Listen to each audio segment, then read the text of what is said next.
జై శ్రీరామ్. నిన్న రేవంత్ రెడ్డి గారు కాళేశ్వరం ప్రాజెక్టులో మరి మాజీ ముఖ్యమంత్రి కేసీఆర్, మాజీ మంత్రి హరీష్ రావు వాళ్ళు చేసిన పనిలో ఉరి తీసినా తప్పు లేదని ఒక స్టేట్మెంట్ ఇవ్వడం జరిగింది.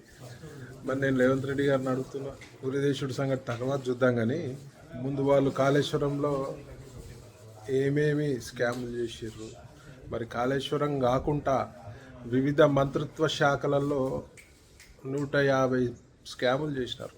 మరి దానిపై నువ్వు విచారణ చేయి. ఫస్ట్ ఉరిశిక్ష తర్వాత ఎద్దువు, కానీ ముందు దానిపై విచారణ చేసి మరి గత 10 ఏళ్లల్లో బీఆర్ఎస్ ఎంత అవినీతికి పాల్పడ్డదో మరి నువ్వు ఎలక్షన్ ముందు చెప్పినావు. 1,00,000 కోట్ల పైన బీఆర్ఎస్ నాయకులు స్కాములు చేసినారు, వాళ్ళతోటి పైసలు కక్కిస్తా, ప్రజలకు మేలు చేస్తా అని ప్రగల్భాలు వలికినావు కదా. మరి ఇప్పుడేమో నువ్వు మీడియా ముందుకు వచ్చి ఉరి శిక్ష చేస్తా, అది చేస్తా అని చెప్తున్నావు.